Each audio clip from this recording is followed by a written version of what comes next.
Calling this meeting of the COVID-19 committee to order. Madam Clerk, please call the roll. Alderwoman Davis, Present. Alderman Vaccaro, Present. Oh, it's speaker. Alderwoman Hubbard, Present. Alderwoman Gracia,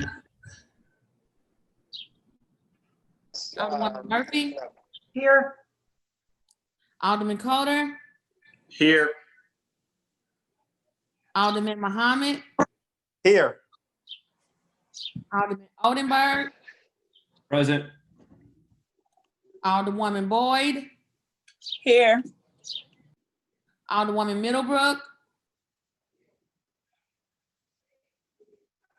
Alderwoman Clark Hubbard, Here. President Reed, Here. Alderwoman Gracia, Alderwoman Middlebrook. 10 present, you have quorum. Thank you. First, I want to thank everybody for attending today's meeting. We have quite a number of speakers. Madam Clerk, how many speakers we have signed up for today? Let me check and see. You have 13, Mr. President. We have 13 speakers signed up for today. So to our 13 speakers, thank you for signing up to speak, and for the people who aren't speaking but just signed up to watch today's meeting, I want to thank you on behalf of the members of the Board of Aldermen. Any alderman, no alderman excused for the day? I will entertain a motion for the approval of the minutes. I'll make a motion. We approve the minutes of the meeting from. Second. Moved by the Alderman from the 23rd, second by the Alderwoman from the 27th. Any discussion? Madam Clerk, please call the roll. Alderwoman Davis, Aye. Alderman Vaccaro, Aye. Alderwoman Hubbard, Aye. Alderwoman Gracia, Alderwoman Murphy, Aye. Alderman Coder, Aye. Alderman Muhammad, Aye. Alderman Oldenburg, Aye. Alderwoman Boyd, Aye. Alderwoman Middlebrook, Alderwoman Clark Hubbard, Aye. President Reed. Aye. 10 aye votes. By vote, staying the motion, the Alderman from 23rd and approved the minutes from the June 9th, 2020 meeting. So the board, we have one board bill up today, board bill number 49. Primary sponsor, Alderman Baumer. I'll give you a minute to just present the board bill to us, and then we'll move on to some speakers, and then we'll take the amendments up after that.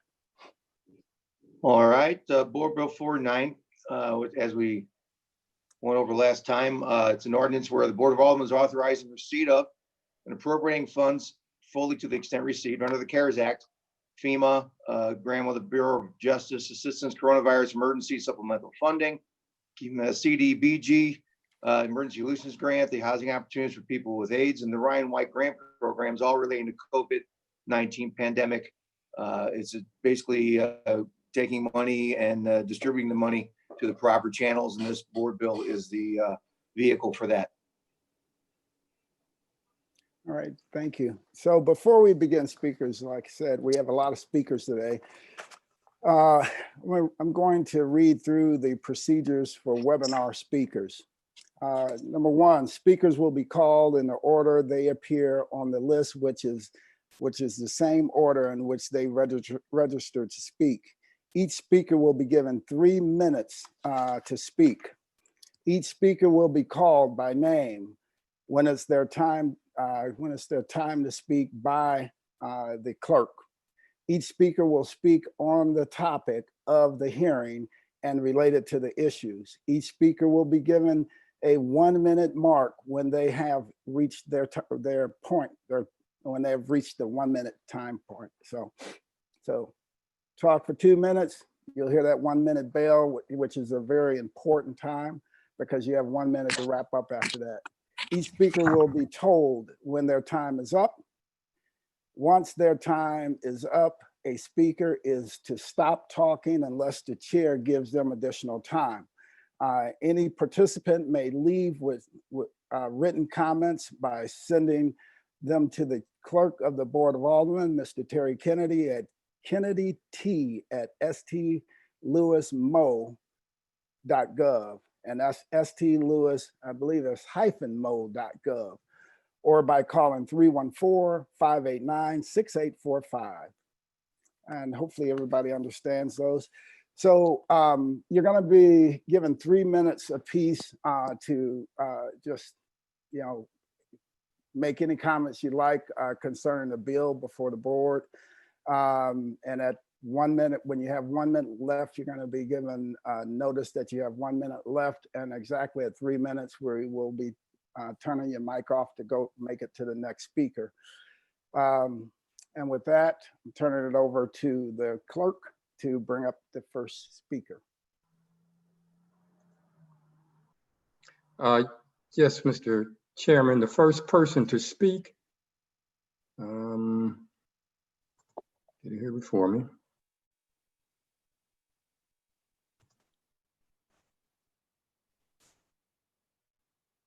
Miss Alicia Jones.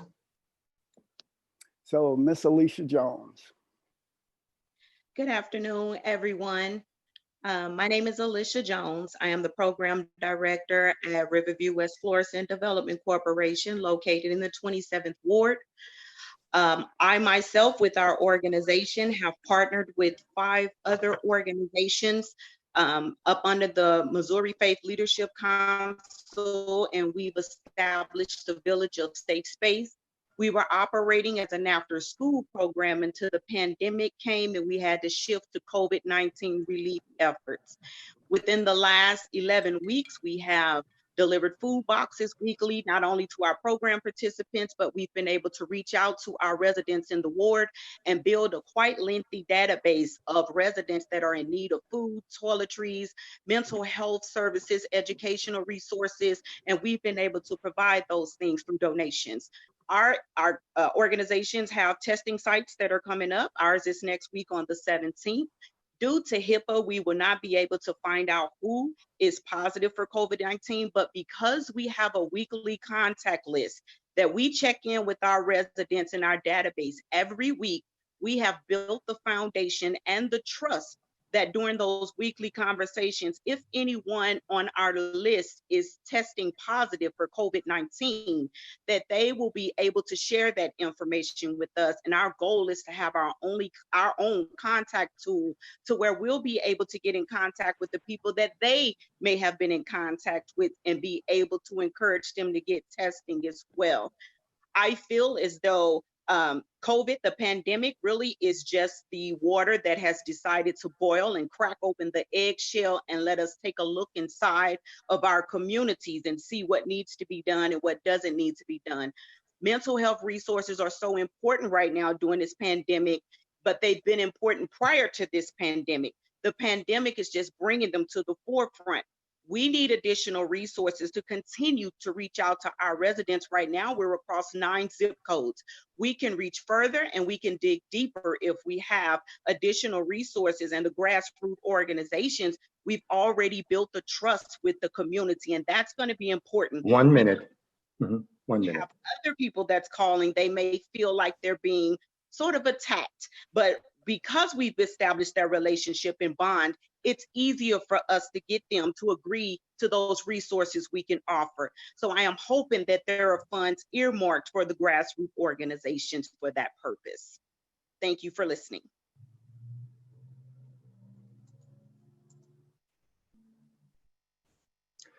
Mr. President, the next person to speak is Miss Lindsay Noblot.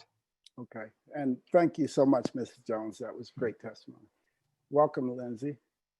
Hi, everybody. My name is Lindsay Noblad. I'm a resident of the 7th Ward, but I also work at Southside Early Childhood Center, which is located in the 6th Ward. And I'm really excited and I'm thankful to everybody here for listening to the community and hearing that we need additional support for childcare providers. Right now, we're in a really difficult situation, ensuring that our staff is safe and also ensuring that our families are safe and our kiddos have what they need and we have the necessary supplies and PPE to ensure that when we do go back, because Southside is still closed and we will be closed until July 6th, but many other centers and homes are open right now. And so while the PPP grant from the government was helpful with payroll, it is still not enough to cover the additional costs that providers are going to be ensuing through all of this additional funding through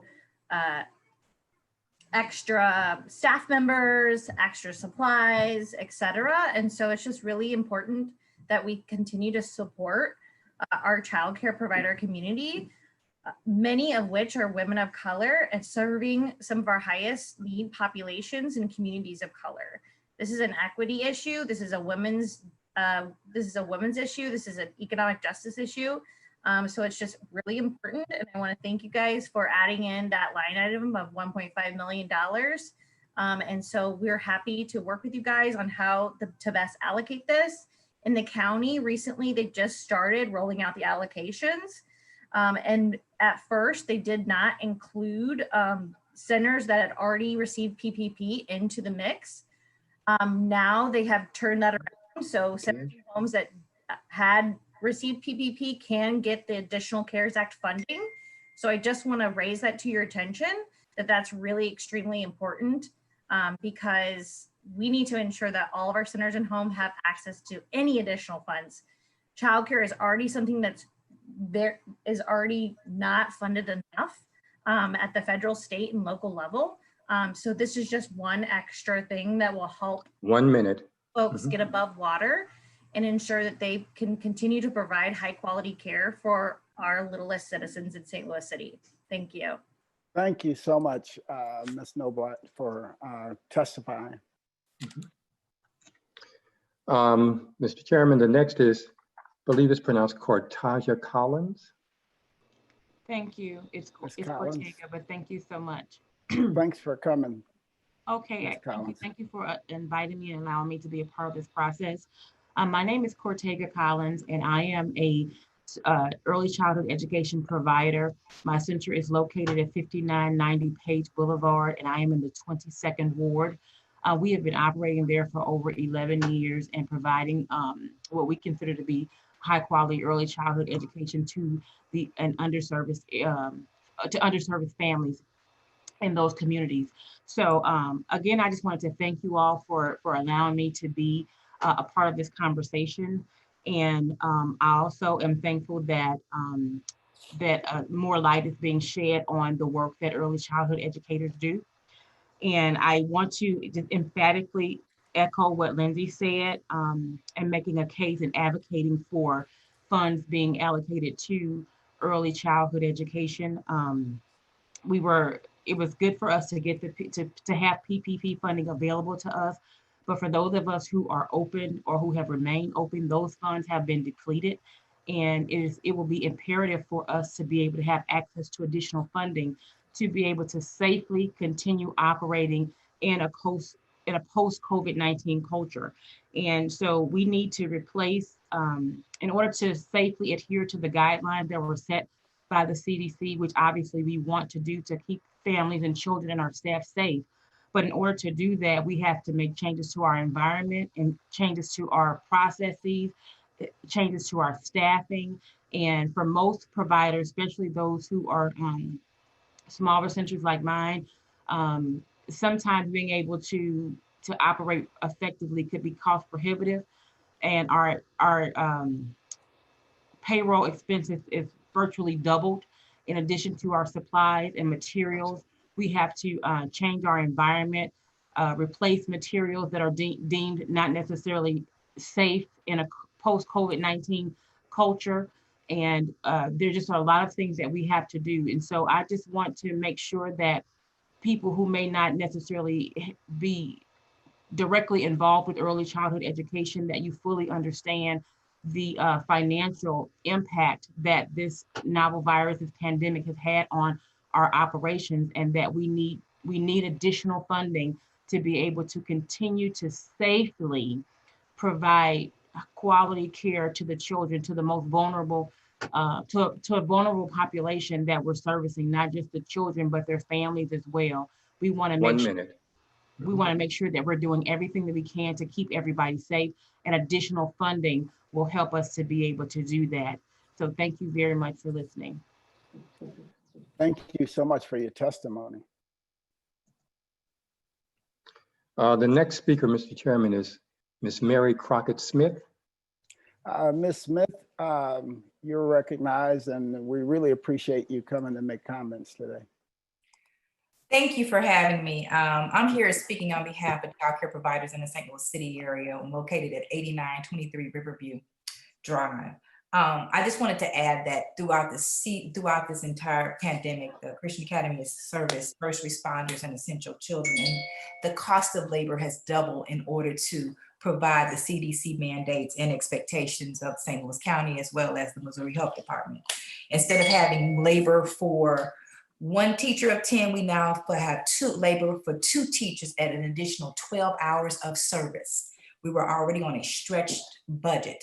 The PPP money that we received, instead of it going an entire 2.5 months, did not go the entire 2 months, because I had to not only pay 2 teachers to be with the same group because they could not leave the environment, but I also had to pay them for their lunch and sometimes provide lunch because they couldn't leave their classroom area. The PPP money was also spent on not only pay lunch breaks, double labor, but it was also hiring additional people just to solely clean the bathrooms. And every single time a different classroom or a different child went to the bathroom, this entire wipe down, sanitize, the entire process had to happen throughout the facility. And it's from the waist down, doorways, etc. I had to hire a disinfecting company that does a electromagnetic static spray on Saturdays that really completely disinfects the building. We maintain this, we clean and sanitize throughout the day, at least twice a day, with an additional labor person cleaning as much as we can. But professionally, I had to have that happen. Rugs are serviced through Cintas every week instead of every month. And then on Saturdays, all rugs are steam cleaned throughout the facility. The PPP money was eaten up by the tremendous budget. In addition to that, we couldn't find one particular place to go get PPE. In my industry, gloves is basically what we need. We didn't have to have masks. And so having to go to other places, doubling the cost. Sometimes masks would be $100 for 50. And now, and remember now, masks have to be exchanged throughout the entire day, but we couldn't get to masks, and we couldn't get to toilet paper, and we couldn't get into paper towels. The eating process is very costly because we can't wash dishes. We feed children every 2.5 hours in this industry. We had to throw away the cups. We had to throw away the silverware, the utilities. Everything that they eat with and touch not only had to be cleaned, sanitized, and wiped, but it also had to be disposed of if they were eating from it. Weekly, the cost could be for the additional electromagnetic cleaning. It'd be about 1 minute. Okay, could be, monthly could be about $3,720 additional to my budget that was already a stretched budget, and I service children that are at risk. The increase in cost of food was tremendous. The increase just to get bleach, it became $5 a gallon. Sam's basically abandoned the small business, and we had to drive around all day. I had to get gloves from the beauty supply for $12.99 a pack. The purchasing of, I had to purchase a hand washing sink, a portable sink at the door for $2,900, so that the children who after they got the touchless temperature taken, the thermometer, that was costly, sometimes up to $175 just to try to get here in a timely manner. Then we can't let them throughout the building to wash their hands. So the most effective way, and that's what CDC said, always go the highest ways to make sure they can wash their hands at the door. Portable sinks with hot water are very, very expensive. We have additional trash pickup costs. I bought an entire new touchless attendance It's system. past time, Mr. President. All right. All right. Thank you so much. Ms. Smith. You covered a lot of ground in that time. Thank you so much for that. It was Thank you. very, very, very, very, very informative. Thank you. Mhm. Next, we have Rochelle B. Ms. B.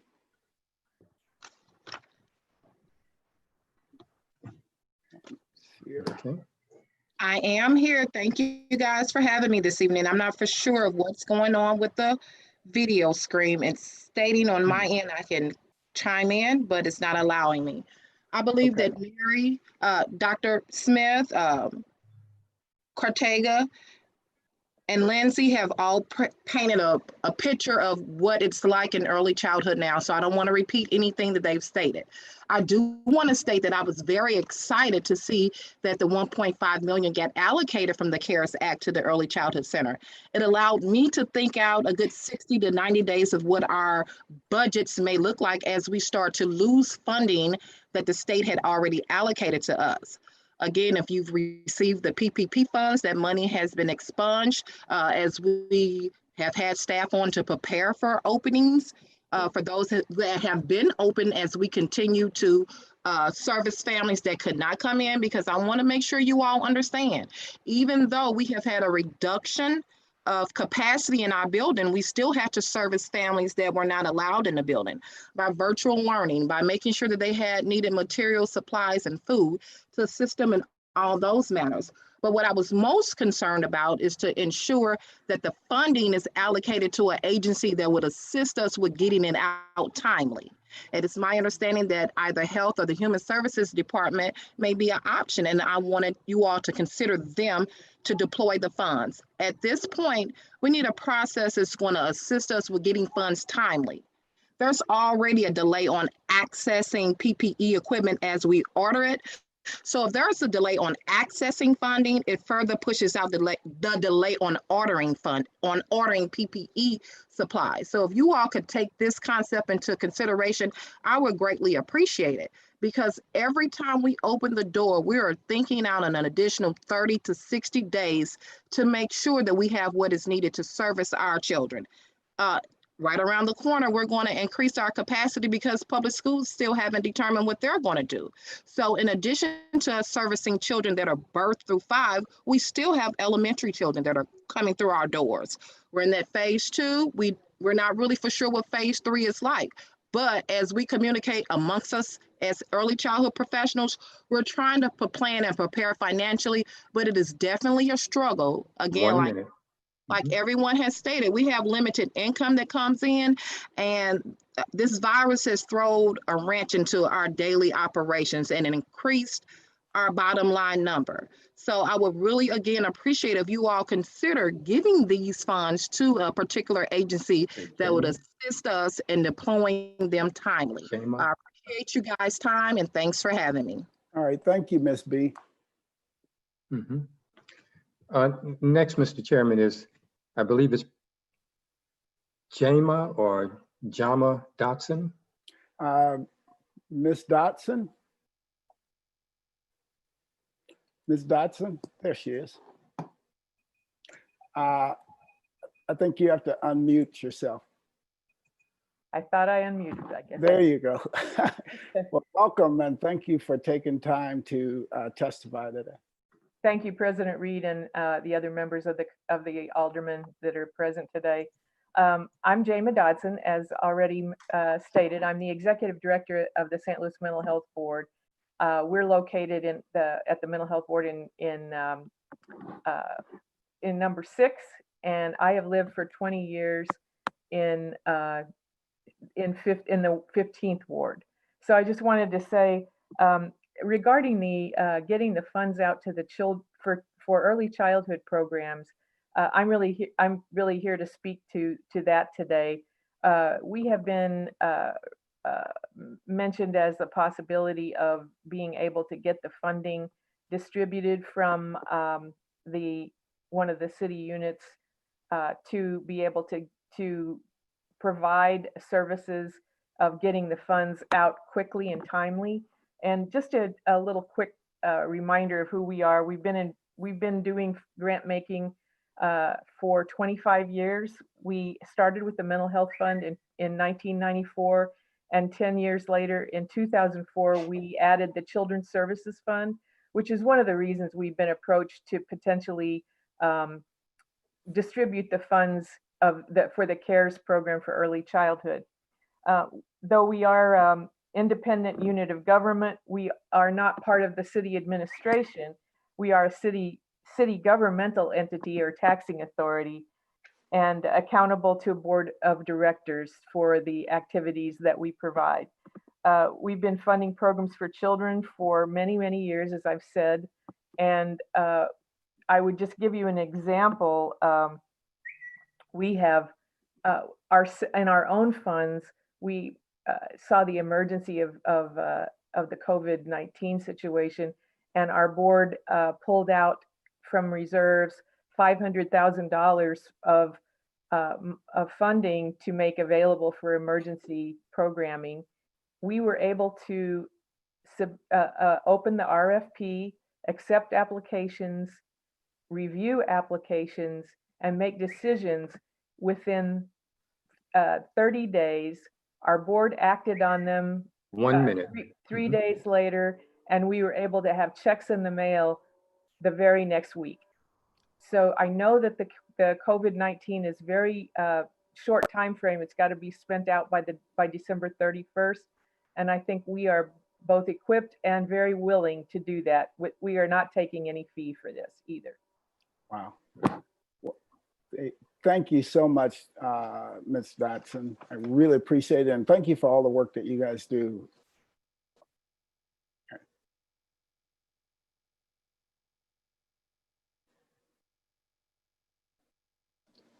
Next, there is Juan Narvaez. Juan, Mr. Narvaez. Juan, thank you so much for joining us today. And are we pronouncing that correctly? Yeah, it's Juan Narvaez. It's Narvaez. Narvaez. Yes. All right. Thank you so much. Thank you so much for joining us today. Thank you for having me. So again, my name is Juan Narvaez. I live in St. Louis City, and I'm a tenant living in the 14th Ward. I belong to the STL Housing Defense Collective, and the following is one of our demands. The City of St. Louis shall not conduct any further displacements of encampments or settlements of the unhoused. As it was pretty publicized, and as it was an embarrassing episode on STL's timeline to our COVID-19 pandemic response, it went against all public opinion and CDC guidelines, and even a memo from the Sheriff's Office stating not to clear any encampments because of the public health concern. The city disrupted and issued eviction notices at 4 a.m. and had previously taken away washing hand stations, forcing the breaking of ties with advocates and organizers, and dispersing people into the community, causing frontline folks to lose contact with many unhoused individuals, and even today. Our city defenders defended the encampment community by asking for a temporary restraining order against the city because the city did not have enough shelter beds. So repairing and forging relationships with those community stakeholders is very important to us. That those that are out on the forefront and is needed to fulfill our demand. Which means listening to what they have to say, learning and accepting. These stakeholders should include the MO network, the continuum of care, Tent Mission, STL. And I hope that the Sobering Center truly comes into fruition, and that this project would be working with and communicating with outreach workers on the ground. Seeing how in 2017 and 2018, overdose deaths increased by 23% in St. Louis, and even more in the county at 30%. This is very much warranted as pull and push factors relates to the unhoused population, especially considering the effect that this bleak pandemic already has been on people, which have induced drug relapses with many. We demand that the city is intentional on who responds to the unhoused community and send in frontline workers that are more equipped to meet their needs, rather than sending in the police that are only trained in violence. As we all know that the unhoused are criminalized just for existing, and in St. Louis, Black individuals are 4 times as likely to be unhoused than white individuals, and the police simply do not meet the standards to responding to this community. Do not use the police in any matters involving the unhoused. St. Louis should view this as an opportunity to centering trauma-informed care, public health, and public safety, which means building back up the trust and working with those who know better the needs of the unhoused during the crisis. This crisis, which are real people's lives that are in your hands. So put your trust into the advocates and organizers that are out there that truly have the best interest of the community at heart. Thank you. Thank you so much, Juan. Juan, do you have your points, all the things that you just covered, do you have that written out where you can email it to the board so that we can send it out to all the members of the board? I think you made some great points in there. Yes, we have some other speakers, so we'll be more than happy to send that out. Yeah, I would like to, I know you have other speakers, but if you all could also present give us something that we can get out to other members of the board, that'd be great. Thank you so much. Thank you. Next, there is John Bonacorsi. John, you're up. Thank you. My name is John Bonacorsi. I'm a Skadden Fellow and Staff Attorney at Arch City Defenders. I'm also here today speaking in support of and in partnership with the STL Housing Defense Collective. At Arch City, we see firsthand the wave of evictions that are on the horizon, and we are already seeing, with the uncertainties that are existing within the courts, how landlords are abandoning the judicial eviction process and taking matters into their own hands to conduct illegal self-help evictions. And that is why we believe it is absolutely fundamental that the city prioritize, both in its general budget and in its CARES Act funds, direct rental, mortgage, and utility assistance so that people are able to stay in their homes during this pandemic. It is absolutely imperative at this time, where there are so many people who are unable to work to support themselves, and where simply being unable to shelter in your home puts your health at risk, that our city makes certain that its community members are able to remain safely housed. One of the most efficient and cost-effective ways of accomplishing this is ensuring that people can pay their rents, their mortgages, and their utilities. And if we as a city fail to adequately deal with this looming crisis on the front end, we will then waste funds dealing with the fallout when we have to respond to the emergencies that are created when people lose their homes and are in need of emergency services. This is why we are calling on city officials to prioritize direct assistance in its budget, in particular rental, mortgage, and utility assistance. And as one final point, I simply want to highlight how important it is that these funds are dispersed quickly and that they're dispersed in a way that people can easily access without onerous burdens or documentation requirements, so that people are truly able to access these funds and to remain in their homes. Thank you. Thank you so much.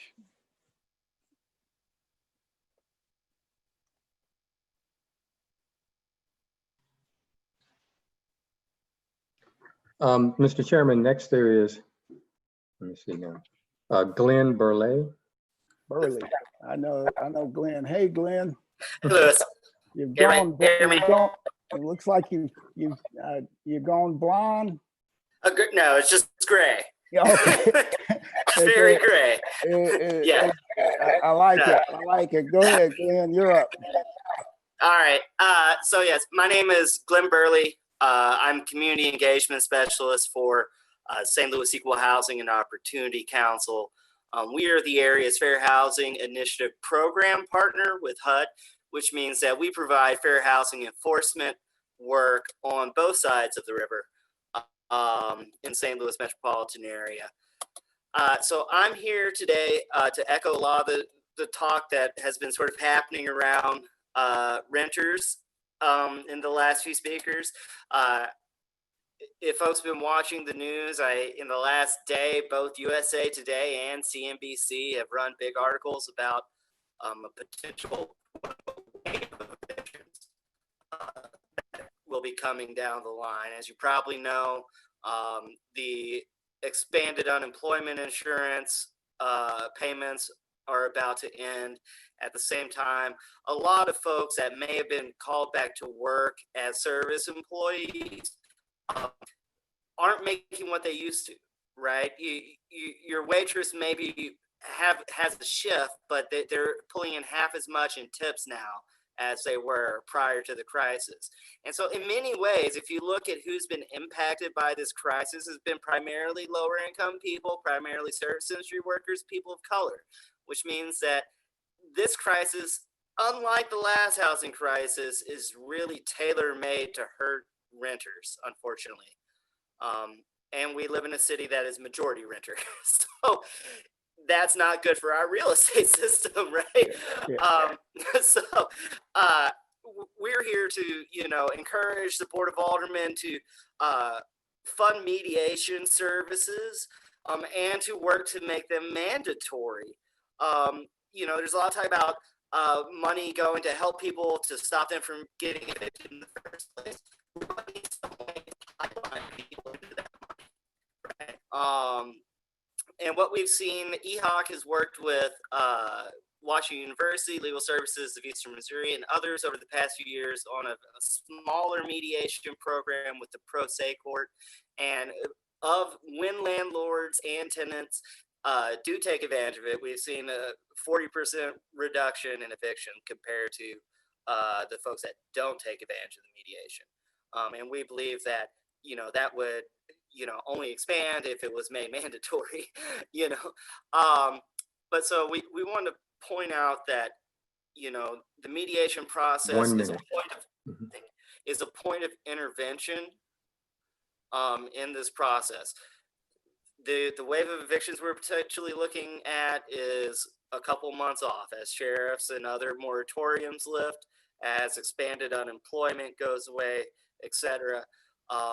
We're looking at the court system that frankly is not able to handle the amount of eviction proceedings that are potentially coming. We also have to deal with the reality is that with a lot of tenant screening services and stuff, if you have any eviction filed against you, whether or not you win or whether or not the landlord or tenant wins, that is held against the tenant when they apply for the next apartment. So as much as possible, we want this to be pre-court.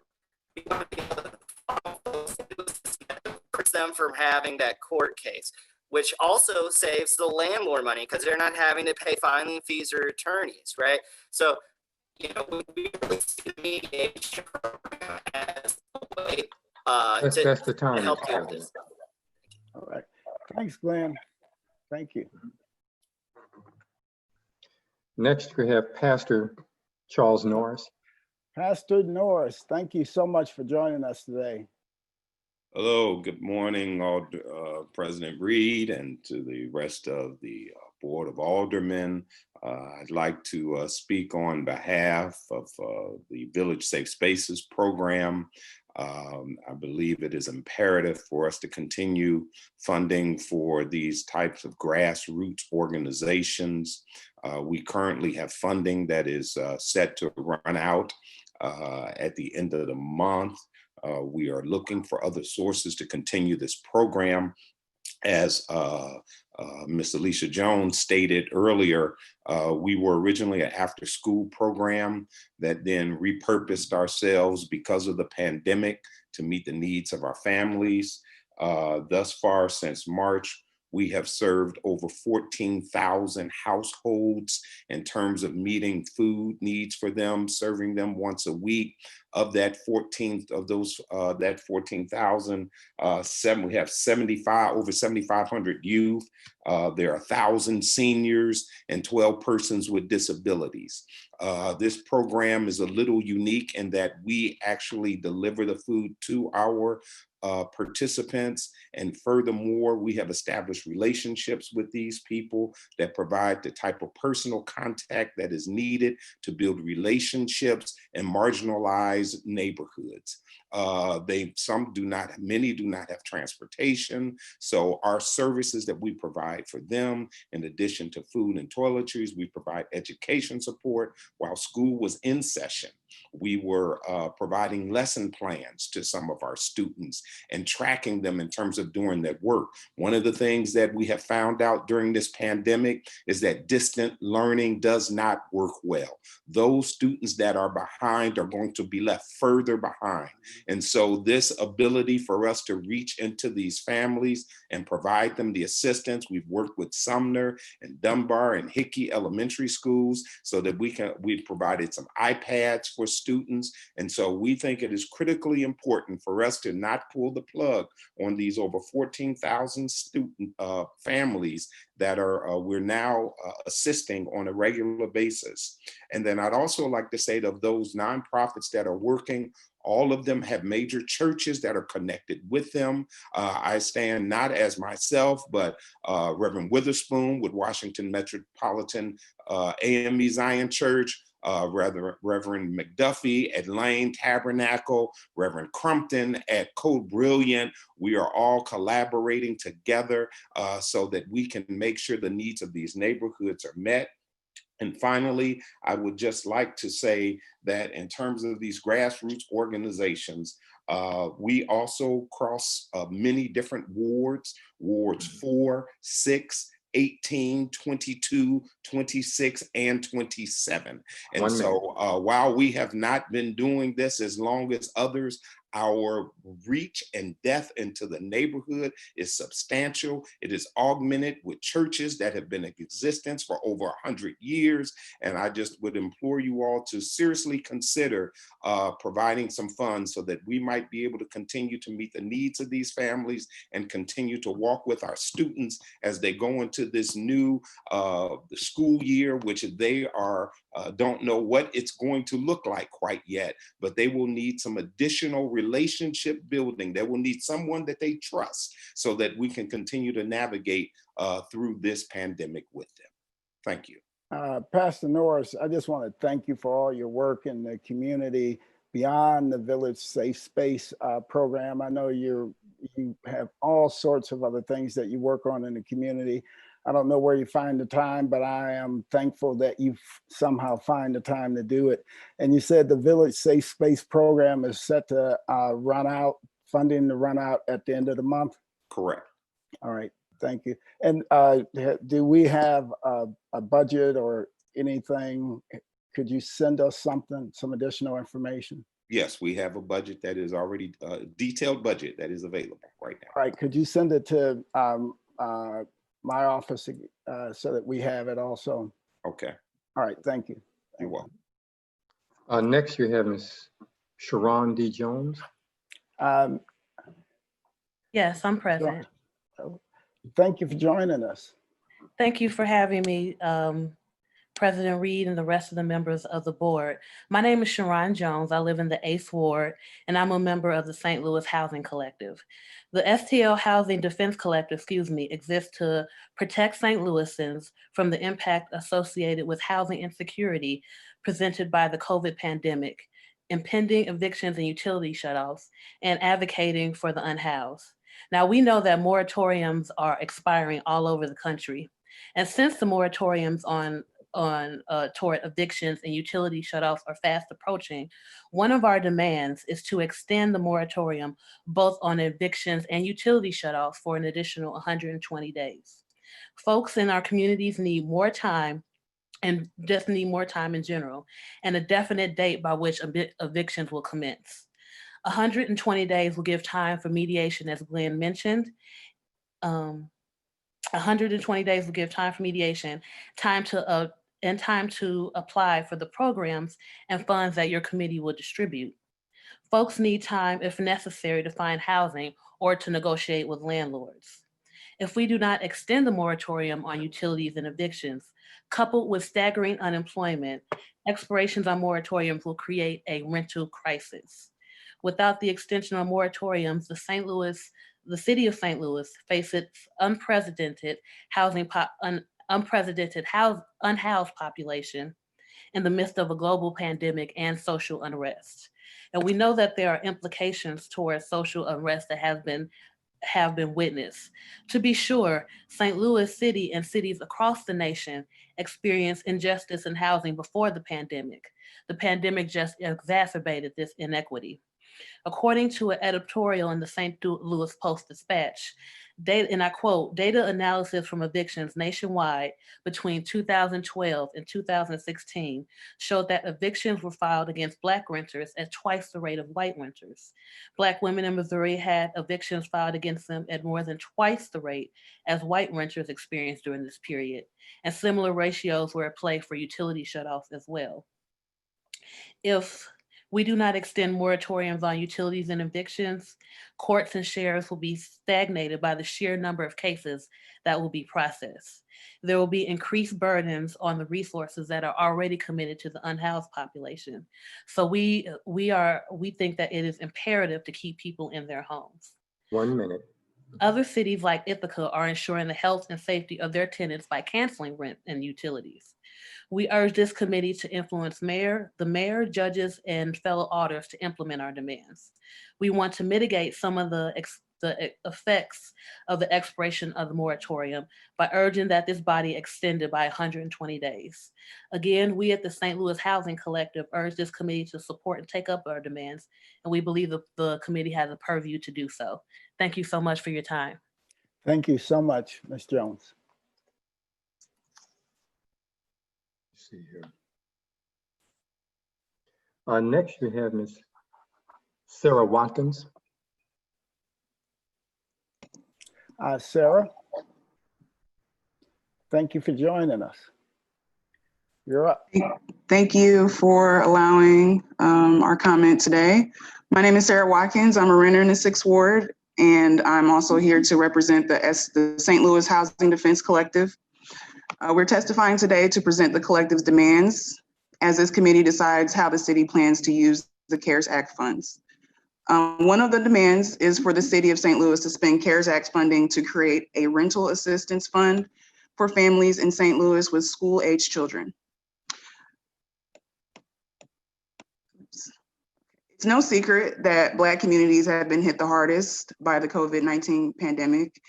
In fact, Black women in St. Louis, data shows that we have been impacted the most than any other group in this city. So yet again, we are getting the worst end of systemic oppression that's perpetuated by white supremacy and capitalism, two systems that thrive in this city. And quite frankly, they're enforced through a history of racist policies and intentional disinvestment and gatekeeping of resources. From underfunding of schools to environmental racism, food deserts, you name it, Black people are fighting against it. But this pandemic, like others have mentioned on this call, is specifically hitting renters the most. And in this city, a large number of our residents are renters, and that includes Black women who are raising families. Some of these are single mothers who have limited sources of incomes, and those have been stretched even thinner during this pandemic. So this community has been showing up for our neighbors before and during this crisis through multiple mutual aid funds that have been launched across the city, assisting people with things like food, meals, diapers, financial support, and more. And although the state is opening back up, unemployment is still high. And for mothers with children, finding childcare during the summer during a pandemic is challenging and costly, not to mention utilities and rent and mortgage that is still due for most of us who aren't covered under the moratoriums in place. And that will be ending soon. And some people haven't even received their stimulus yet. So we need rental assistance that's swift and accessible. Creating a rental assistance program specifically for people with kids is common sense, and the process should include the impact of those should include the input of those who are impacted the most. So I ask this committee to consider the future of St. Louis as these funds are allocated. Please act now to protect Black women and children from displacement and keep us all in our homes. Thank you. Thank you so much, Sarah, for your testimony, and I really appreciate all of the points that you covered in such a short period of time. Thank you. Thank you so much. The final person on the list, Mr. President, is Kennard Williams. Kennard, you're up. Thank you for joining us. Thank you, President Reed. Thank you, members of the board. My name is Kennard Williams. I am testifying on behalf of the STL Housing Defense Collective. One of the demands the collective has is that no CARES Act funding be allocated to policing or corrections. This is in line with national calls to defund the police that originated in response to the protests following the murder of George Floyd and the national wave of violence perpetuated by police that followed. Citizens of St. Louis do not pay taxes to fund and outfit a repressive police force that utilizes weapons of war in our communities on an almost annual basis.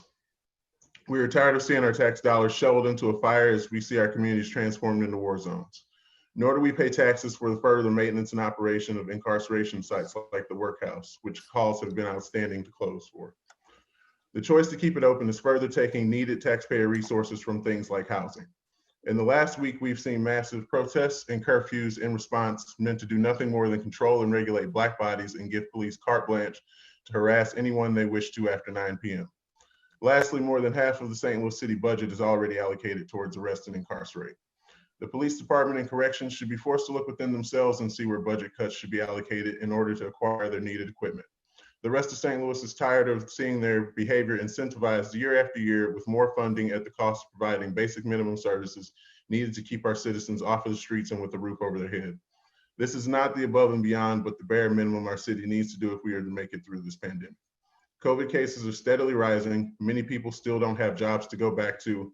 Others are losing their homes and unemployment. Without maximum action taken to ensure that all this money goes to the places it needs to, it is important for the community to understand that by investing more funds into the police and corrections at a time where so many people are struggling for the bare minimum, you're essentially turning your backs on St. Louisans who will be the victims of the next housing crisis and the eviction crisis, in turn seeding the next protest. Thank you. Thank you so much, Mr. Williams, for your testimony.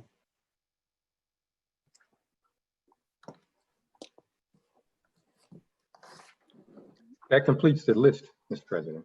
All right, now I'll I'm gonna go through the members of the board to see if there are any questions or if you have any questions or comments from any of the speakers that we heard or any comments before we move on to hearing from the primary sponsor and also other members of the mayor's office on the amendments that we have to the bill today.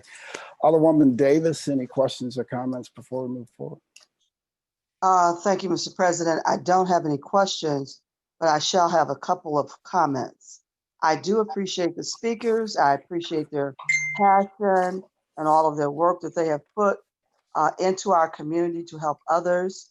But I also would like to share that even before the pandemic, we have agencies who have always worked expeditiously to help families in crisis, and there have not been delays, and go overboard to make sure that they are well received and get all of their needs taken care of.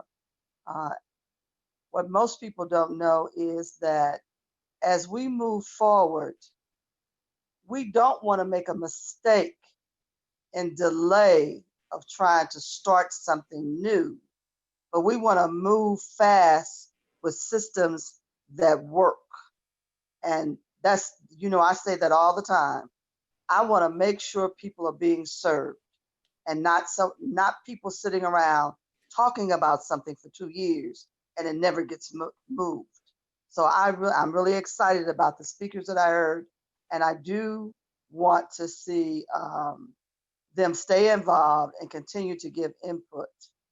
Our budget does reflect most of the things that they had demands for. That's another plus that normally doesn't happen, but the budget does reflect that. So that's a good thing. And I want the small daycares to know that there is an additional pot of money that is going to be made available. But also, if you did not apply for funding in this first and/or second round, please apply now. I know Midwest Bank is taking up the mantle to really move the process extremely fast. Enterprise Bank is doing it because those turn into grants. You won't have to pay the money back. Also, there's a lot of assistance from these entities. So make sure that you double back if you were denied. Thank you, sir. All right, thank you. Alderman Vaquero. There we go. No, I don't. I mean, it seems to me like these are all really good, good causes, you know. So I have nothing. I'll wait. I know you said we're gonna have some of this in writing also. Yes. Will we be making a decision today on some of this? We're going to be voting on the bill and voting on the amendments today. Okay, thank you. Yeah, I'll be then here. it'll be second read, and during the perfection phase on the floor, you'll also have a chance to do additional changes. Right. Okay. I'll be here. I'm just gonna be listening. All right. Thank you. Alderwoman Hubbard.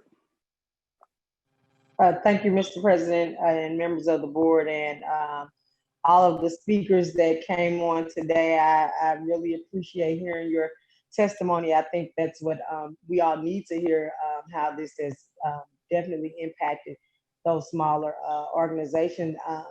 My hope is just that, like I said the last week when we talked about it, that these particular monies get down to those organizations that definitely try to meet the needs of impoverished people and some of our most vulnerable citizens, because so many times in the city when we allocate monies, those monies go to certain token organizations and the work doesn't get done. So I hope that during a crisis that we have now, that we definitely go above and beyond and use the proper process to take care of our most vulnerable constituents. And that's all I have, Mr. President. All right. Thank you, Alderwoman Hubbard. Alderwoman Ingracia. Thank you, Mr. President. I do not have any questions, but just want to echo the comments of my colleagues, appreciating people taking time out of their day to let us know what they think is important in terms of allocation of funding. All right, thank you. Alderwoman Murphy. Yes, same here, no questions. I want to thank all the speakers that came. I said there was very excellent presentations, and of course we have an awful lot of things to consider.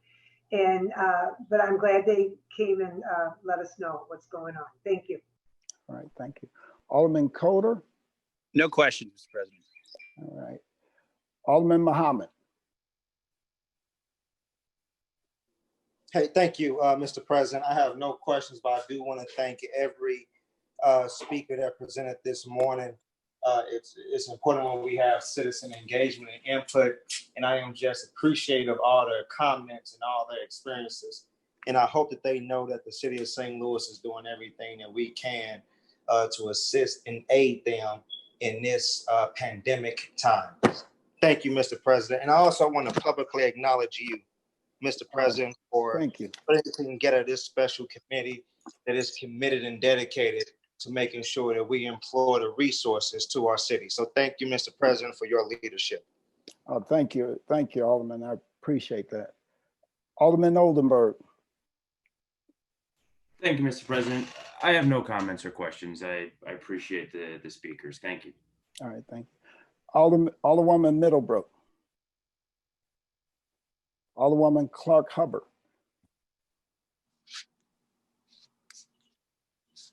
No questions, thank you.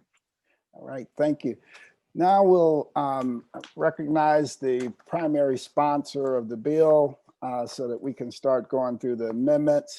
And I would imagine you have various different speakers to speak on the amendments, but I recognize you right now for a motion to bring the bill before us, and then we will move on from there. You ready for me? We have the bill. Yes. I would like to make a motion that I can't make a motion. I'm not on the committee, sir. So. No, but do you have a number of speakers with us? We have the mayor's office, I believe, is here. Yes. All right. Would you like to talk about the bill any further before we? I believe it's pretty self-explanatory. It's just getting funds in and dispersing them to the proper things. We have some amendments as to some grammar and some numbers that were misprinted. But if the mayor's office has some input, we are open to that. I believe they're present at the meeting. All right. All right, Alderwoman Davis, you recognized on a motion to get the bill before us, and then we will move from there. Well, if she doesn't, I'll make a motion that we put it in front of I us. think she's trying to unmute. There we go. I'm sorry, it took me a second. I'm so busy listening and I forget I gotta unmute. I want to make a motion to move Board Bill 49 before us for Been passage. moved by the Alderwoman Second. from the 19th, seconded by the Alderwoman from the 13th and the 23rd. So now, Alderwoman from the 19th, would you like to make the motion for the First Amendment, and then we will go to the any of the speakers that the Alderman from the 10th may have on the amendment. Mr. President, I move that we Adopt put amendment amendment number one before us for consideration. It's been moved by the Alderman from the 19th, entertained, seconded by the Alderman from the 13th, and I think I may have heard the Alderman from 23rd also. So Alderman from the 10th, would you like to cover what's in amendment number one? And then we'll Certainly, everyone has the amendment in front of them. Yes, sir. Yes. All right. We are going to, it's page 5, line 7 to page 5, line 17, beginning where it says, after the words expenditures previously incurred. And you see the paragraph we're going to be adding, in addition to those positions, the personal expenses authorized in the table of organization and personal pay schedule and annual operating plans for the fiscal years 2020 and 2021, Director of the Department of Health and Hospitals hereby is authorized to employ 1 health service manager, 2 position code 5682, grade 18M, according to the Civil Service Classification Plan and the Compensation Plan.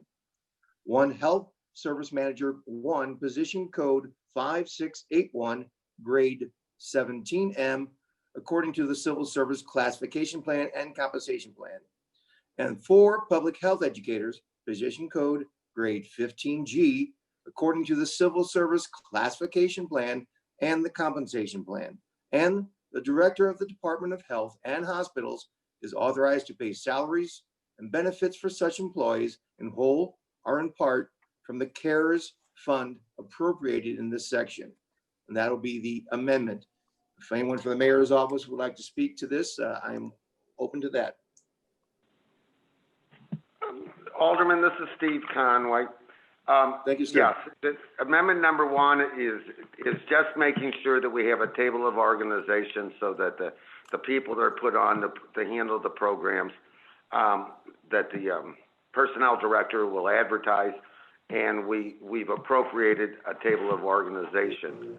There'll be 2 more of those in those amendments for the other employees that are being paid for with the CARES Act as you go through each of these. And that's the reason why I absolutely by law have to have that in the bill. Any further discussion on amendment number 1? Any further discussion on amendment number 1? No questions on amendment number 1. So it's been moved by the Alderman from 19th, second by the Alderman from 13th, that we adopt amendment number 1. Madam Clerk, please call the roll.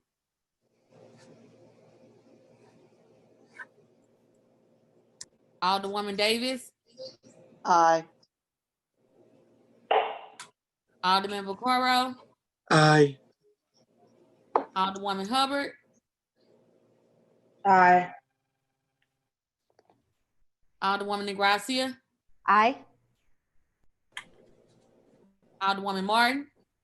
I'm sorry, Alderwoman Murphy. Aye. Alderman Coder.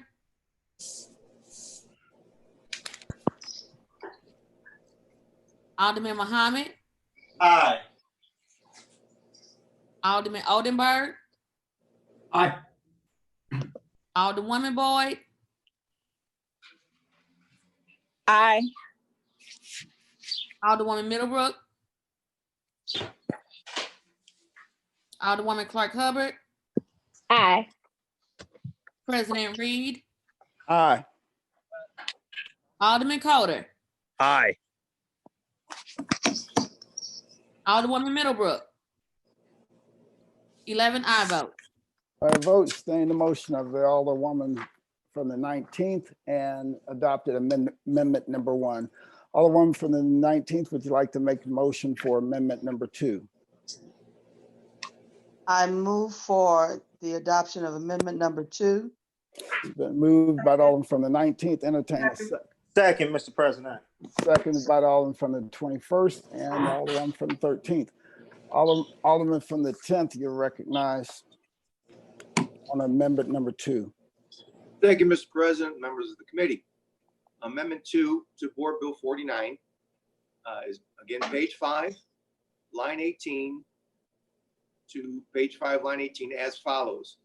Strike out the word thereon and insert in lieu thereof for expenditures authorized under this section. So that's a simple amendment. If anyone from the mayor's office would like to clarify the reason for this, we're open for that. Please proceed. Mr. Conway? Is so that the other language flows smoothly on the other amendments as we add the people from the table of organization. All right, any discussion on amendment number 2? Is there a request for previous roll? Previous roll. There's been a request for previous roll.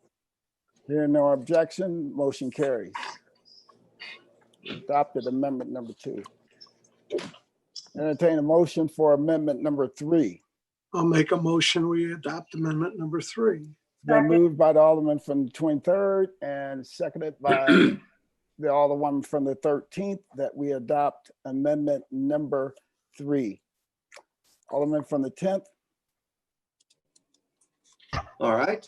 On amendment number 3, we're moving to page 6, line 5, page 6, line 11.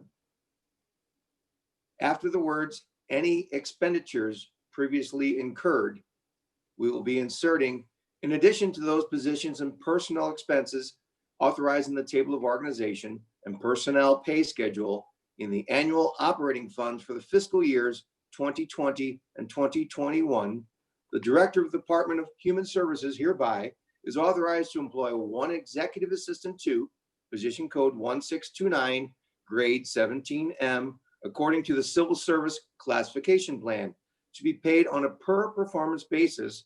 The Director of the Department of Human Services is authorized to pay salaries and benefits for such employee from the CARES funds appropriated in this section. Anyone from the mayor's office cares to clarify? Please proceed. Yeah, the director of the Department of Human Services, Valerie Russell. Good afternoon, President Reed and the members of the Board of Aldermen. Good afternoon. This is just an amendment to allow us to hire 1 individual who can assist with the administration and coordination of the additional contracts that we are going to have to enter into in order to get these funds out in an expeditious manner and to make certain that all of the documentation and expenditures are in fact captured. All right, thank you. Any further discussion on amendment number 3? Any further discussion? Alderwoman from the 5th. Thank you, Mr. President. Just to back up briefly. So can someone tell me what the total number of new employees will be to help facilitate these monies and what that total amount will be? Mr. Conway? Yes. Okay, this is Steve. So there'll be 2 persons through the Department of Human Services. And then Dr. Eccles, are you available? Yes, he's online. Dr. Eccles? Yes, I am. Tell you how many contact tracers in those other positions we're filling with the funds. All right, so the total number of contact tracers is 15 that'll be hired for the health department. And that the purpose of that is to make sure we have sufficient capacity for the fall and winter months, which is when we expect to see a second surge of COVID-19 cases, but also other cases of respiratory illness in the city of St. Louis. Okay, and what's the total amount of those positions? The dollar amount that will be allocated for those staffing positions?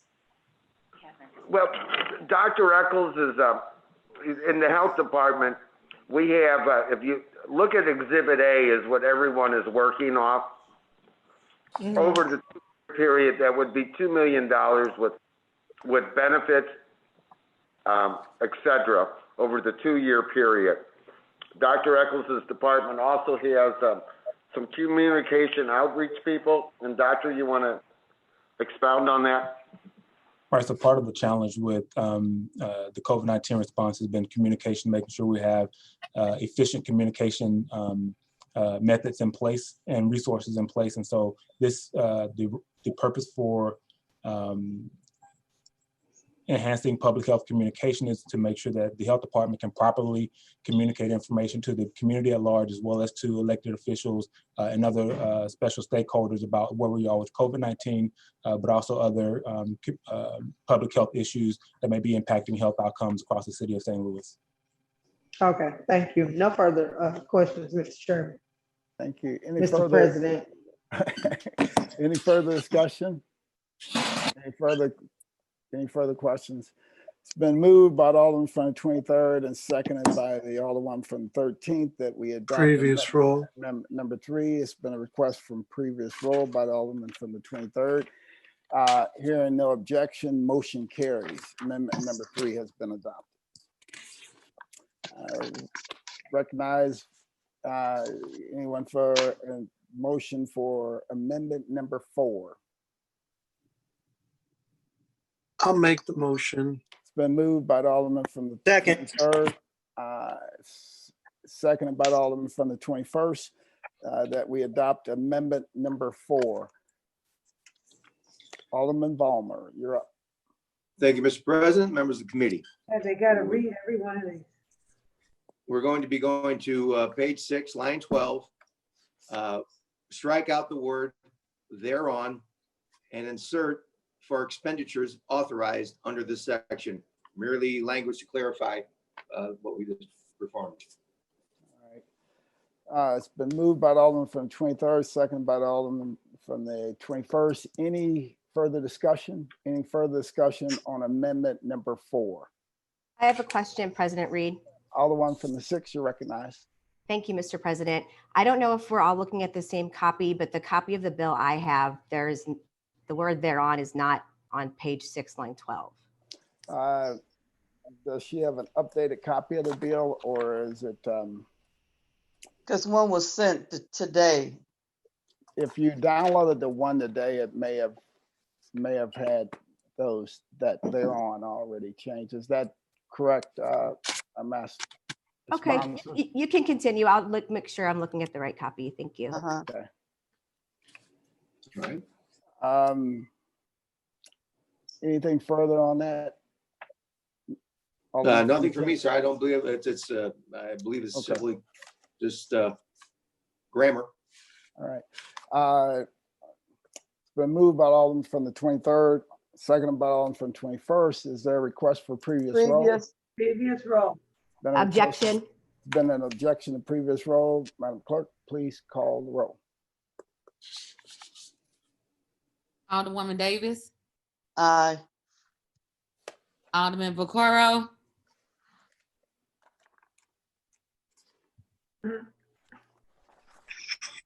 Alderwoman Hubbard. Aye. I was trying to unmute my phone. Sorry, I couldn't get my thing unmuted. Alderwoman Ingracia. No. Alderwoman Murphy. Aye.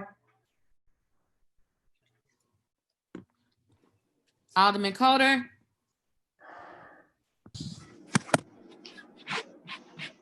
Alderman Muhammad. Aye. Alderman Oldenburg. Aye. Alderwoman Boyd. Aye. Alderwoman Middlebrook. Alderwoman Clark Hubbard, Aye. President Reed, Aye. Alderman Coder, Alderwoman Middlebrook. 9 aye votes and 1 no vote. I vote to sustain the motion, Alderman from the 23rd. I'll entertain a motion for amendment number 5.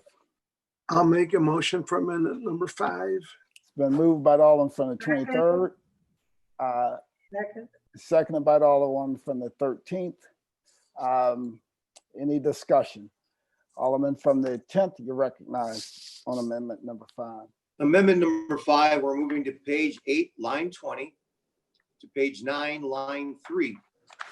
Being on page 8, after the words city treasury for payment thereon, and we're going to insert the following paragraph.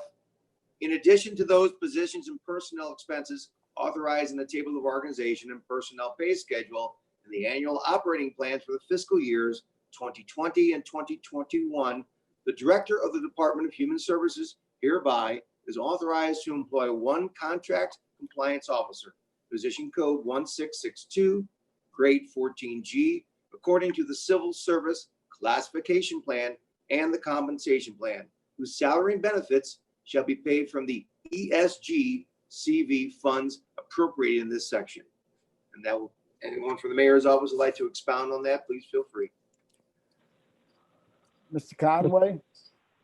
Yeah, and when the director had spoke about 2 employees, this is one of the 2 employees. We just had it in 2 different places, and that's why you have a separate amendment for the contract compliance person.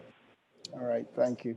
And for the Alderwoman of the 6th, I don't know, do you have a numbered copy where the lines are numbered and everything? Yes, I'm toggling between the one that was downloaded today in the drive and also on the website, and my page numbers do not line up. Okay, all right. But you should be able to find that section, like it starts with city treasurer. Treasury is in the 2nd paragraph. No, I appreciate that. I just want to make sure that if we're making amendments, we're making them to the correct lines. Yes. And I don't have a correct copy of the bill, which is problematic. Okay. All right. But if you, any further discussion? Any further discussion? Mr. President, before we move forward, because we do know that we have sent the appropriate documents out, let's give the Alderwoman from the 6th Ward a moment to be in the right place. Okay. Because they did send out an update. We may not have the right one in the Google Docs because I took my information and brought it over from what was recently sent this today. Okay, So let's got it. give her a moment to double check that. Okay, yeah, so if you go to I appreciate that. I do not need a moment. okay. I'm in the Google You Drive got that the clerk sent it. It's not a correct copy, the one that's in the Google Drive or the one that's on the website. So please feel free to carry on. I'm happy to just vote no. Okay, okay. Otherwise, can we share it? Maybe Joe can share it. No, or in the document that you have, if you go to section 8,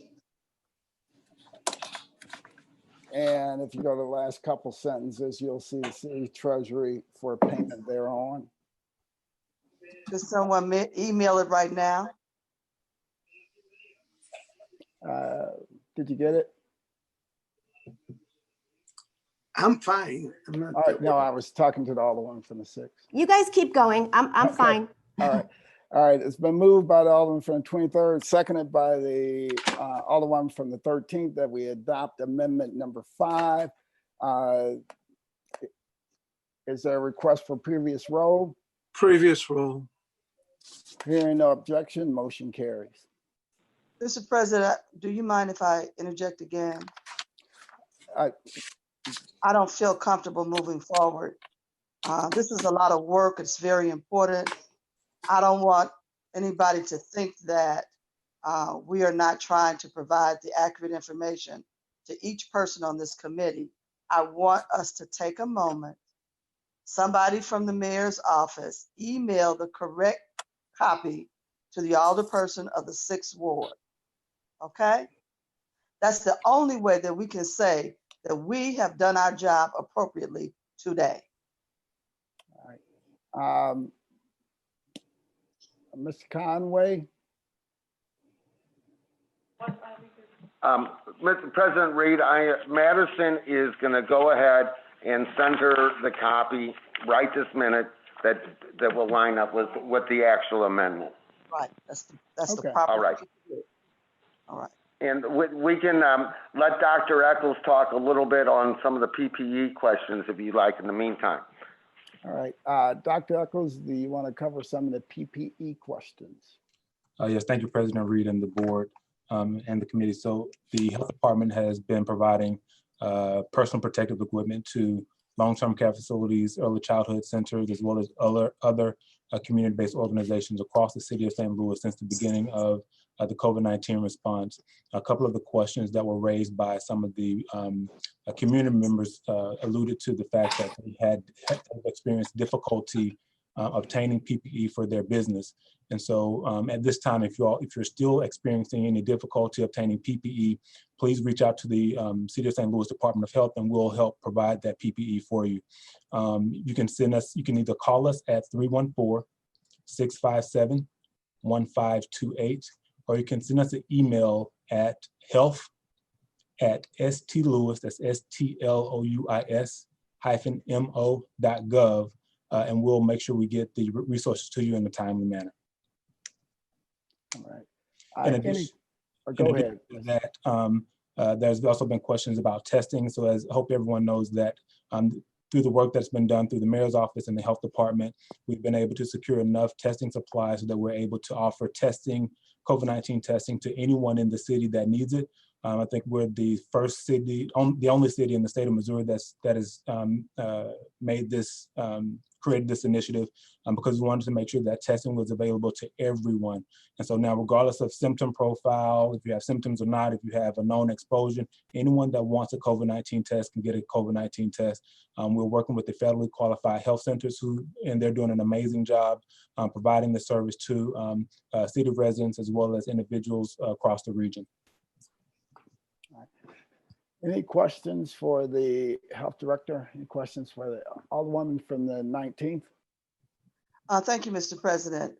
Dr. Eccles, I noticed that there was a news story on Channel 4, I think it was yesterday, and they were going out of their way to say how difficult it was for people to either have a certain phone number answered or getting an appointment. And I do know that earlier this week, we sent out a notice, and I think it's 5 or 6 sites where you can get tested. You don't have to go through a triage. You don't have to have insurance. And the city of St. Louis made sure of that. And you emphasize you want every individual to be tested. So I think it's important that we get that cleared up. The story was geared toward, we were making it difficult, the city was. Right, I think one of the challenges whenever there's an initiative like this, there's always some opportunity to try to poke holes in the initiative. Our ultimate goal is to want to make sure this service is available to everyone. So we have reached out to the federal qualified health centers to make sure that any errors in the or any issues they're having with their phone lines were addressed. And so the numbers that are available on the city's website, which is stlouis-mo.gov, has been updated and corrected. So individuals that need an appointment can call those numbers listed to get one. All right. Any further questions of Dr. Eccles? Any further questions of Dr. Eccles? No further questions. Mr. Conway, has that document been emailed to the Alderwoman of the 6th?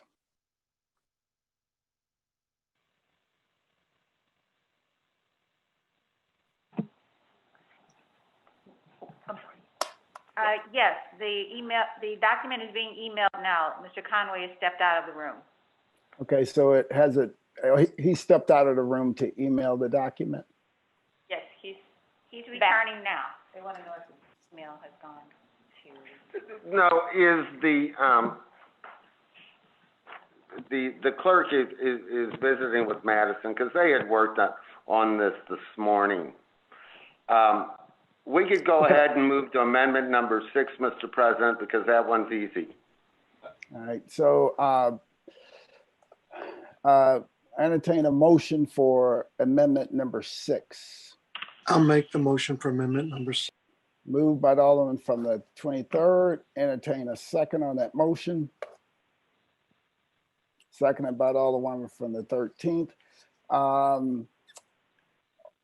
Alderman from the 10th, you're recognized to talk about amendment number 6.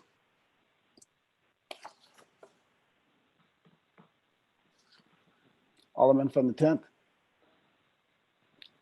Yeah, you need to unmute. So instead of covering the line, instead of covering, instead of talking about line numbers, just go. Well, this one doesn't. This one's good because it doesn't have a line number on it. I know, but it's but custom made for this part of the program. Yeah, but talk about the section that is in that would. It's to amend Board Bill Page Exhibit A. Beginning line program cost / administration.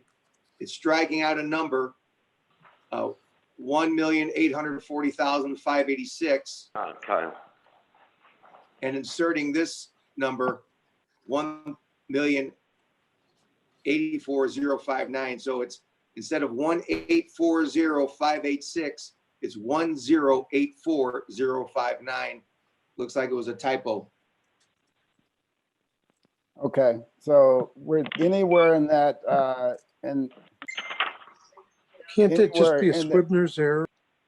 Yeah, anywhere in there where we find 1,840,586, we're gonna change that to 1,084,059. Mr. President, I have a question. Yes, Alderman from the 6, you're recognized. It would seem to me that we would also want to update if it needs to be the total amount. If there's an Excel sheet formula in here under CDBG funds, that the $10,840,568 might need to be changed as well. Exactly. I'm trying to add it quickly here. The mayor's office. Well, does the mayor's office, is this an additional in the total sum? Anyone from the mayor's office? We're here. It was a transposition error that Matt Moak had talked about, and Nevena is going to tell you. So all we were doing was correcting the transposition error. But we added the public services. Remember, we added that extra amount. Yeah, that's about the 10%. Hey, mayor's office, Right, you all are live on the mic. Mr. Conway, get your team together because you guys are live on the mics right now, and I would like to just have one person talking. I'm hearing several voices. I apologize about that. This is Nevena Chamoff. Hello, everyone. Nevena Chamoff from the mayor's office. What that change is the small business support SLDC. That's supposed to be 10% of the total CDBG, so it was a little typo there. But the difference was put to the second line program. I'm sorry, the third one, public service food delivery. Oh my goodness, it's hard to line up these items. Yes, the public services food delivery elderly. So it was just transposition between of the 10% of the 10,840,000. Okay, I appreciate that, but I guess what I'm asking is in the total amount, if you're gonna update this and make it correct, it looks to me like it should, the total for CDBG fund should be 10,084,059, not 10,840,000, right? Total's correct. The total is correct. The total is correct. The difference just is gonna move from the 1,084,000, which is the program cost admin, which is supposed to be 10% of the total 10,840,586, and the difference is gonna go in line public services. So the total overall, the total stays the same. It's just the difference. Okay, so then you want to change the line for public services, then, correct? Absolutely. Yes, we've changed it. Okay, but that's not in this, in the amendments. No, like, okay, originally it was a transposition error that we had. We corrected it. We'll do an amendment 7 if that makes you most comfortable, but it would be more of a Scrivener's error because it went to the wrong place. I think Matt Moak the other day testified to that when he was giving his testimony. Yeah, I understand. I'm not trying to be difficult. It just seems to me that all the numbers should be correct. That's all. Thank you. We'll prepare an amendment number 7 at a later date. We'll do it on the floor. Because I believe there is actually an amendment 7 before us also today. So that would have to be amendment number 8. Yeah. Better give me time to write it up. Any further discussion on amendment number 6? Any further discussion on amendment number 6? Is there a request for previous roll on amendment number 6? I'll make that Previous- request. All right. Is there an objection to previous roll? Action. All right. Madam Clerk, please call the roll. Alderwoman Davis.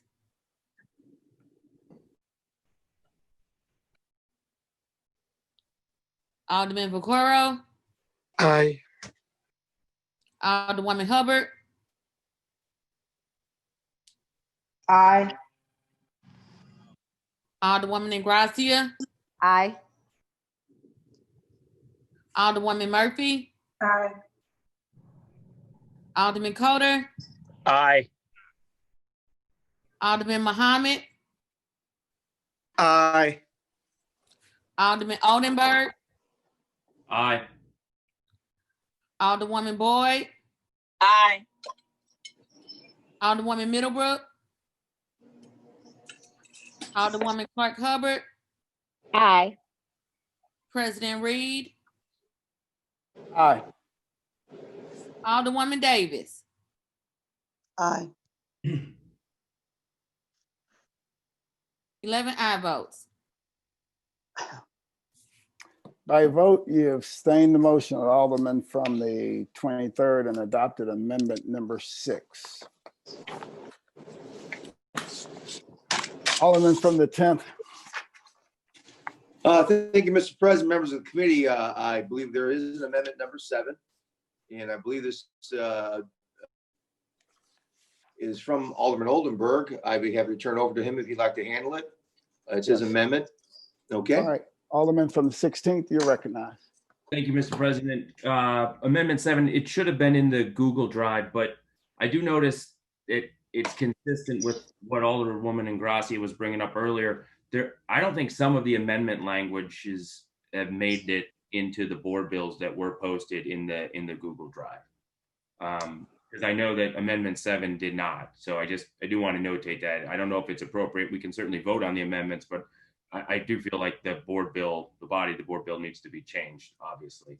But with that being said, board bill number 7, if there are a lot of members on this committee that were on our Ways and Means Committee, this is a friendly amendment. I know both sponsors are aware of it.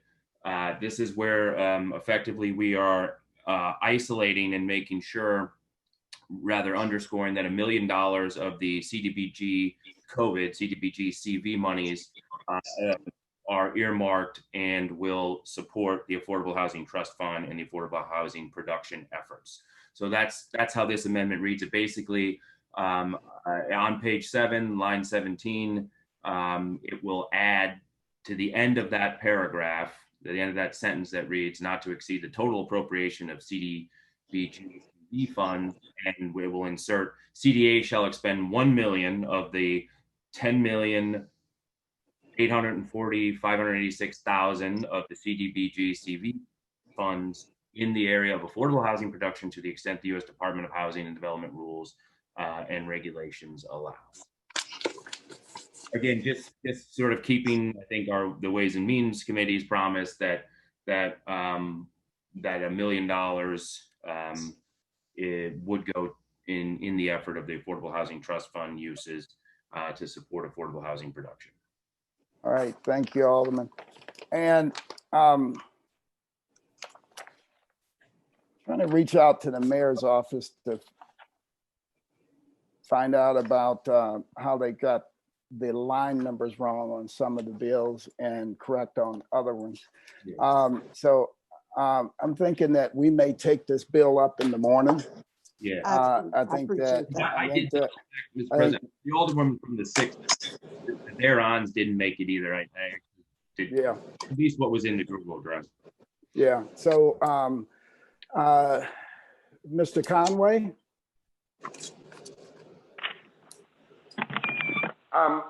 Mr. Conway, hey, Mr. Conway, look, all I need you all to do is to clean up the bill, have one copy of it so everybody has the same copy, and we'll take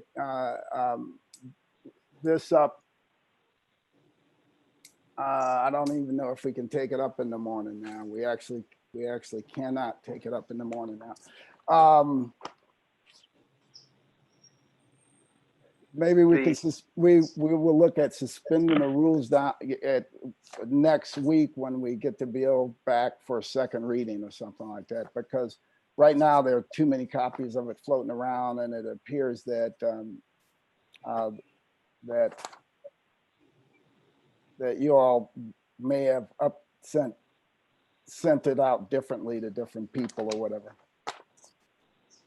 Mr. President, I think we sent everything to the clerk, and we worked with him, but we will Can I say something? work with the clerk this afternoon or this evening to resolve the line item problem between the Google version. Right. Mr. Clerk. Mr. Clerk. Mr. President, the version that is in the Google Drive is the original bill. The original bill has not been amended. And therefore, what you have is the original bill, and then in another folder, the other amendments. Okay. After the amendments have been adopted, they would be incorporated into a bill that would be placed upon the website. But you cannot put an amended bill in the Google Drive that has not been voted upon. Exactly. So there are 7 amendments in the folders and the original bill. So let's not get confused. All right, perfect. Mr. So, Alderman from the 16th. Just a point of order. Is it possible that we don't adjourn the meeting, and that way we don't have to reopen it? We can just continue. We can do that Tomorrow, and we can figure. Yes. Okay. Yes. That is very possible. We could do this at 8:30. It's not going to take that long to do what we got to do. All right, so we will, Mr. Clerk, are you going to work with the mayor's office to assure that they have everything in order for tomorrow morning? Absolutely. All right, Thank you, Mr. Clerk. Thank you, Mr. President. All right, so we will continue this meeting at 8:30 tomorrow morning. Thank you. Mr. President, is it possible to ask questions about Amendment 7, or would you prefer to wait until tomorrow? I think we'll wait till tomorrow at this point. Mr. President. Oh. Yes. I'm sorry, wait a minute. Alderman from 19th. You're muted. You need to unmute yourself. Okay, here I am. So I was trying to do the same thing because on the document, the original document on Exhibit A has $5 million for construction for affordable housing. So that number would have to be changed if we're adding another million to it. All right, so you could talk, can you get that to the clerk, and any other changes like that people will need to assure that everything is ready to go tomorrow morning at 8:30? Get them to the clerk right away. Right? Okay. All right, thank you. Thanks, everyone. Talk to you in the morning.